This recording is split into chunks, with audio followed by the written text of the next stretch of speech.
Sabarmati online classes में आप सभी का स्वागत है। तो इस वीडियो में हम क्लास 12 केमिस्ट्री के अंतर्गत बोर्ड एग्जाम के लिए मोस्ट इम्पॉर्टेंट टॉप 3 न्यूमेरिकल ठोस अवस्था चैप्टर के देखेंगे। तो इस प्रकार से ये हमारे क्वेश्चन हैं जिनको हम कंप्लीट करेंगे। तो चलिए एक एक करके देखते हैं। तो फर्स्ट क्वेश्चन हमारा मोस्ट इम्पॉर्टेंट है बोर्ड एग्जाम के लिए।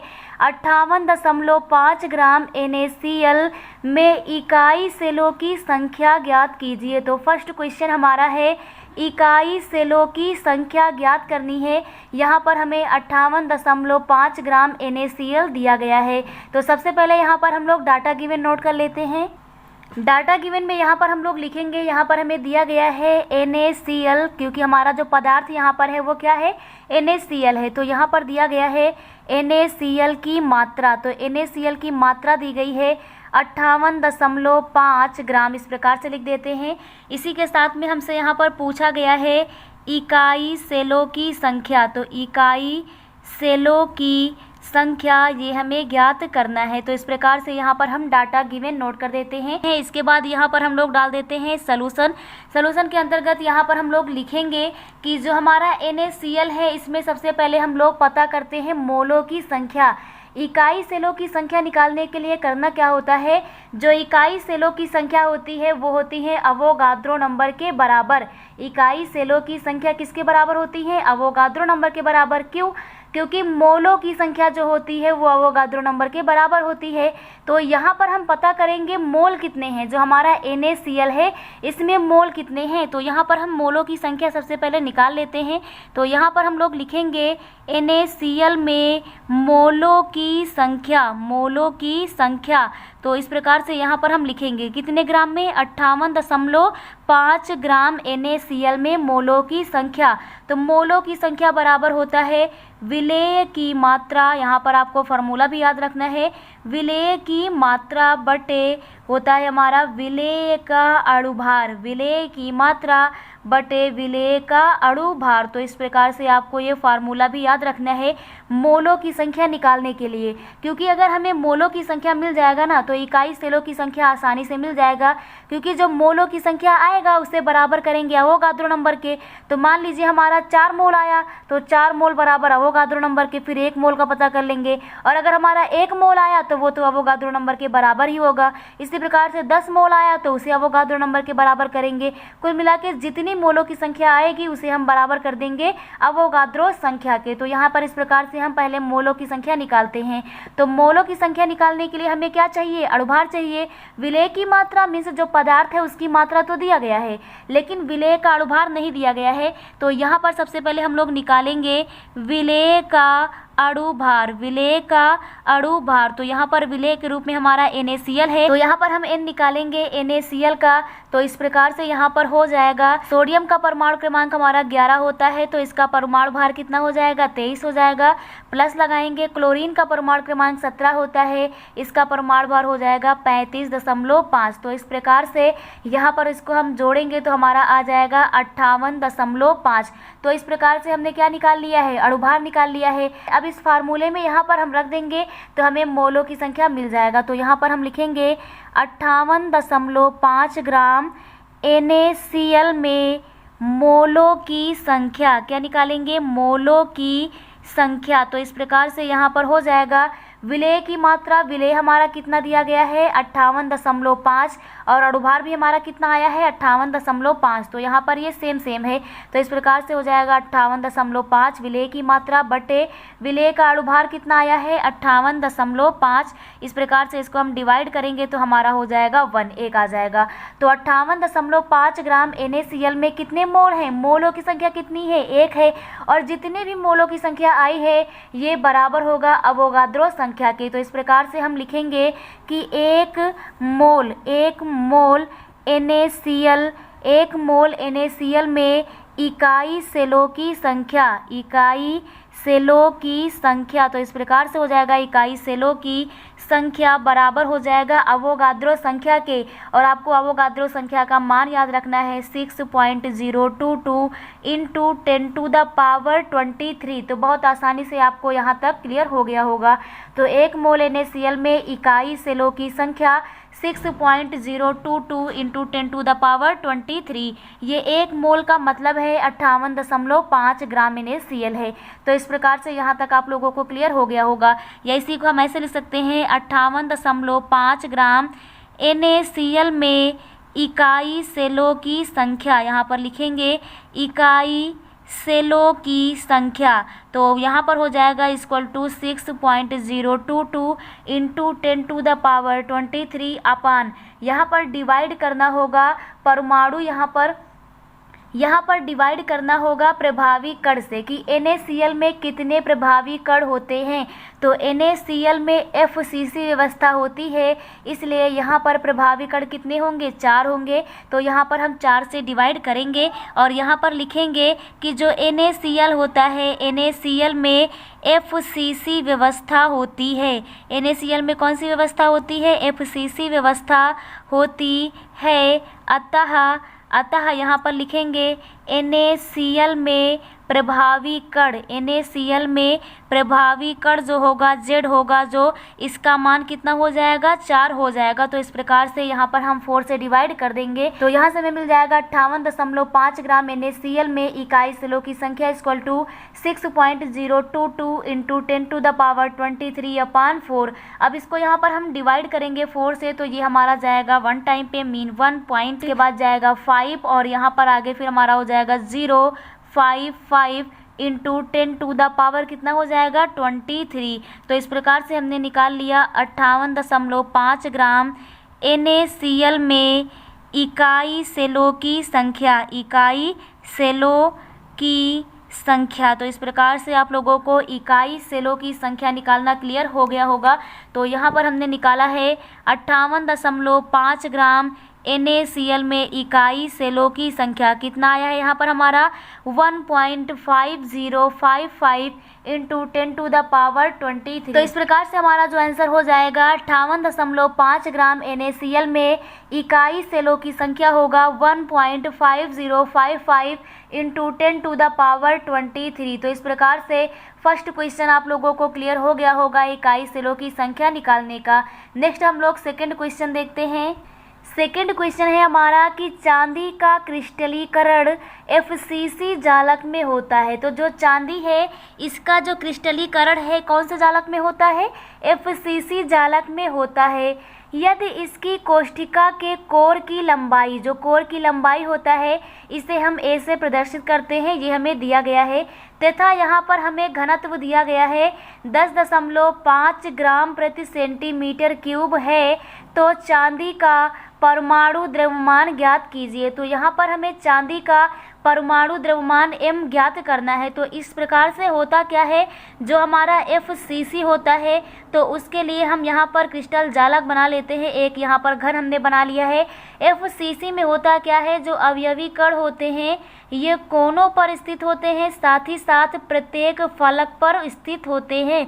तो फलक की संख्या घन में 6 होती है। तो इस प्रकार से प्रत्येक फलक पर भी एक एक अवयवी कण मौजूद होता है। तो यहाँ से हमें पता चलता है कि जो FCC जालक होता है इसमें जो प्रभावी कण होते हैं, जो हमारा FCC होता है इसमें प्रभावी कण जो Z होता है इसका मान 4 होता है। मीन्स प्रभावी कणों की संख्या कितनी होती है, 4 होती है। तो अब यहाँ पर इस क्वेश्चन को हम लोग सॉल्व करते हैं। तो सबसे पहले यहाँ पर हम लोग लिख लेते हैं डाटा गिवन। तो डाटा गिवन यहाँ पर हम नोट करते हैं क्या क्या हमें दिया गया है, उसके बाद हम देखेंगे कौन सा फार्मूला लगेगा।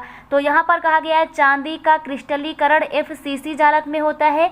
तो यहाँ पर हम सबसे पहले लिखेंगे FCC के लिए Z इक्वल टू यहाँ पर 4 हो जाएगा। जैसे ही कहा FCC मतलब समझ में आ गया कि प्रभावी कण कितने होंगे, 4 होंगे। Z का मान यहाँ पर 4 होगा। आगे इसमें कहा गया है इसकी कोष्ठिका के कोर की लंबाई। तो ये हमारा कोर होता है या फिर ये हमारा कोर होता है, इस प्रकार से ये सभी हमारे कोर होते हैं। तो कोर की लंबाई को हम लोग A कहते हैं। हमें दिया गया है 4.07 इंटू 10⁻⁻8 मीटर। तो यहाँ पर हम लोग A लिख लेंगे। दिया गया है 4.07 इंटू 10⁻⁻8 मीटर। इसके साथ में यहाँ पर हमें दिया गया है घनत्व, यहाँ पर दिया गया है। तो घनत्व को हम लोग रो से प्रदर्शित करते हैं। उसकी वैल्यू यहाँ पर दी गई है 10.5। ग्राम प्रति सेंटीमीटर क्यूब। तो यहाँ पर हम लोग घनत्व रो लिख लेते हैं, रो इक्वल टू 10.5 ग्राम प्रति सेंटीमीटर क्यूब। इस प्रकार से यहाँ पर हम लिख देते हैं। आगे यहाँ पर कहा गया है चांदी का परमाणु द्रव्यमान ज्ञात कीजिए। तो परमाणु द्रव्यमान m हमें ज्ञात करना है। तो इस प्रकार से हम डाटा गिवन नोट कर लेते हैं। अब यहाँ पर हम लोग लिखेंगे फार्मूला। सबसे पहले यहाँ पर क्या लिख देते हैं, फार्मूला। तो इस प्रकार से यहाँ पर हम फार्मूला डालते हैं और फार्मूला हमारा होता है m इज इक्वल टू होता है यहाँ पर रो a cube NA upon Z। तो ये फार्मूला हमारा आया कहाँ से, तो मेन जो फार्मूला है वो हमारा ये होता है rho is equal to ZM, rho is equal to क्या होता है ZM upon a cube NA यहाँ पर अवोगाद्रो संख्या है। तो आपको फार्मूला मेन ये याद रखना है, रो इज इक्वल टू होता है ZM upon a cube NA। तो इस फार्मूले से हमने m निकाल लिया। तो m निकालेंगे तो ये हमारा जो पूरा डिवाइड में है इधर चला जाएगा, मल्टीप्लाइड में तो हो जाएगा रो a क्यूब NA और ये z मल्टीप्लाइड में है, ये डिवाइड में आ जाएगा अपॉन z। तो यहाँ से हमें m मिल जाएगा। तो आप लोगों को ये फार्मूला क्लियर हो गया होगा। अब यहाँ पर हम लोग करेंगे क्या, इसमें डाटा गिवन जो हमारा दिया गया है इसको पुट कर देते हैं। तो इस प्रकार से हो जाएगा m इज इक्वल टू रो का वैल्यू यहाँ से हम देख के रखते हैं 10.5 और इसी के साथ में मल्टीप्लाइड करना है a क्यूब, जो हमारा a है इसका क्यूब करना है। तो 4.07 इंटू 10 टू द पावर -8 इसका यहाँ पर हमें क्यूब करना है और मल्टीप्लाइड हो जाएगा NA मीन्स होता है अवोगाद्रो संख्या, इसकी वैल्यू फिक्स होती है 6.022 इंटू 10 टू द पावर 23 और अपान यहाँ पर हो जाएगा Z की वैल्यू हमारी कितनी है 4 है। तो यहाँ पर हम 4 रख देते हैं। अब इसे हम आगे सॉल्व करेंगे तो इस प्रकार से यहाँ पर हमारा हो जाएगा m is equal to 10.5 into यहाँ पर क्यूब लगा है मतलब ये हमारा 3 टाइम हो जाएगा। तो 4.07 into 4.07 into 4.07 into 10 to the power ये -8 3 बार रहेगा। इस प्रकार से 10 to the power -8 into 10 to the power -8 into 10 to the power -8। तो इस प्रकार से गुणा में घाते जुड़ जाती हैं। तो 10 टू द पावर कितना हो जाएगा, यहाँ से 24 हो जाएगा। तो इस प्रकार से यहाँ पर हम माइनस का 24 कर लेते हैं और यहाँ पर हमारा हो जाएगा 6.022 इंटू 10 टू द पावर 23 और अपान यहाँ पूरे में डिवाइड हो जाएगा कितने से 4 से। तो इसका आपको मल्टीप्लाइड कर लेना है, एक एक करके मल्टीप्लाइड करना पड़ेगा आपको। तो इस प्रकार से यहाँ पर हमारा हो जाएगा m इज इक्वल टू, जब हम इसे मल्टीप्लाइड करेंगे तो हमारा आ जाएगा 4263.0 इंटू 10 टू द पावर -1, क्योंकि यहाँ पर 10 टू द पावर -24 है और यहाँ पर 10 टू द पावर 23 है। तो यहाँ पर माइनस को 24 और ये प्लस का 23, तो यहाँ पर आ जाएगा माइनस का 1 और ये अपॉन में हो जाएगा 4। तो इस प्रकार से जब इसे डिवाइड करेंगे तो यहाँ से हमें m की वैल्यू मिल जाएगी 1065। जब इसे हम डिवाइड करेंगे तो क्या आ जाएगा 1065.7 इंटू 10 टू द पावर -1, या इसी को हम ऐसे भी लिख सकते हैं m इज इक्वल टू यहाँ पर जो 10 टू द पावर -1 है तो इसे हम पॉइंट इस साइड खिसका देंगे तो यहाँ पर हमारा जो -1 है ये हट जाएगा। तो इस प्रकार से हो जाएगा यहाँ पर 106.57। तो इस प्रकार से ये हमारा ग्राम में आ जाएगा क्योंकि द्रव्यमान है।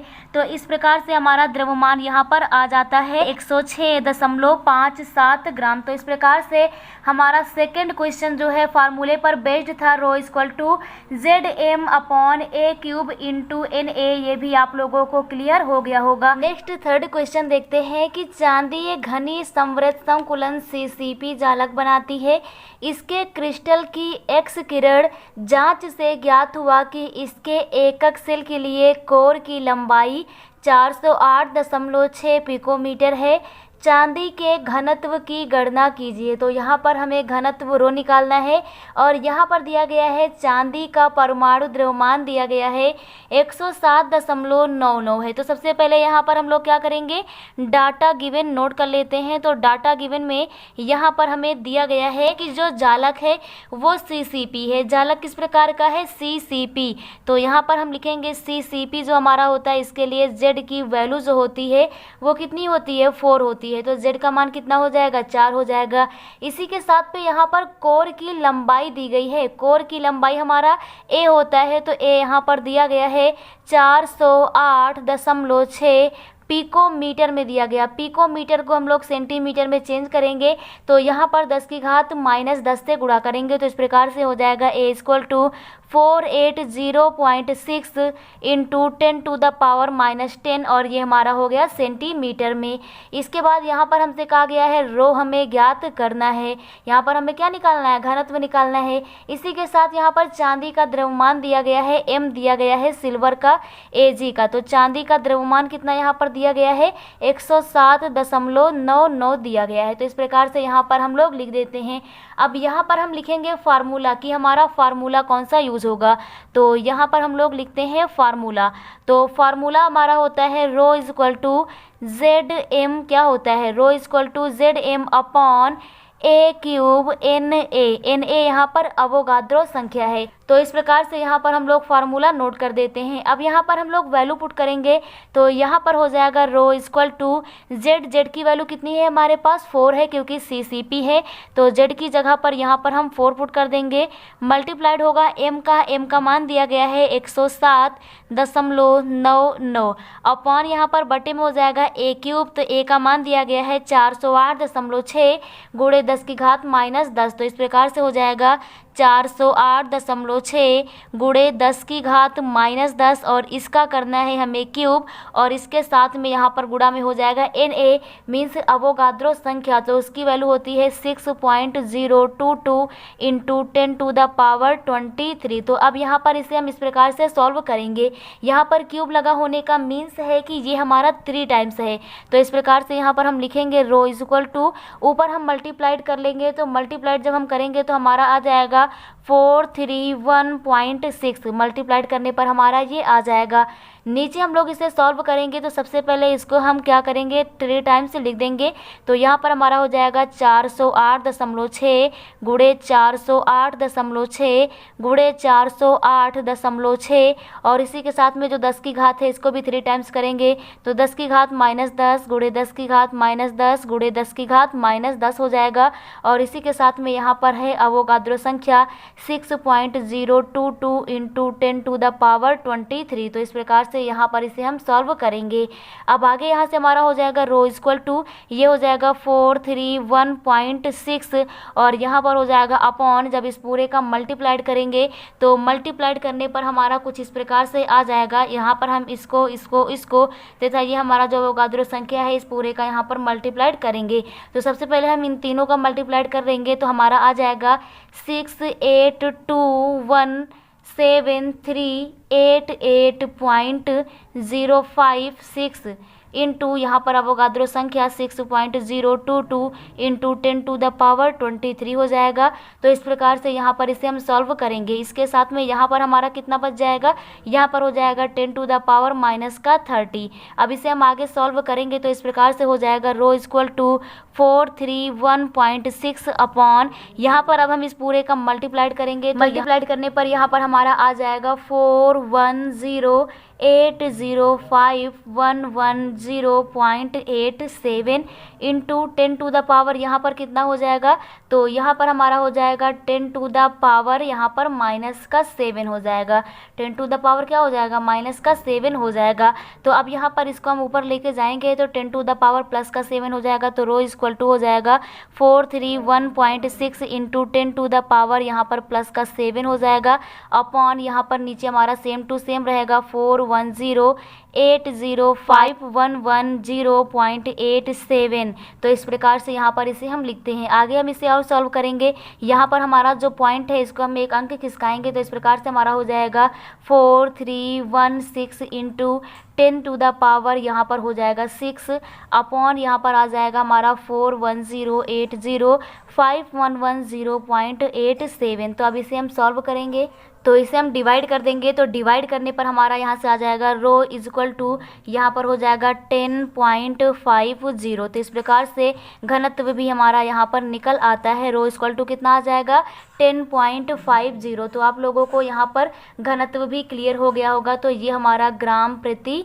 सेंटीमीटर क्यूब में आ जाएगा। तो इस प्रकार से घनत्व निकालना भी आप लोगों को क्लियर हो गया होगा। हमारा फार्मूला होता है घनत्व का रो = ZM upon A³ cube into Na, जहाँ पर जो Na होता है ये होता है अवोगाद्रो संख्या। ये क्या होता है?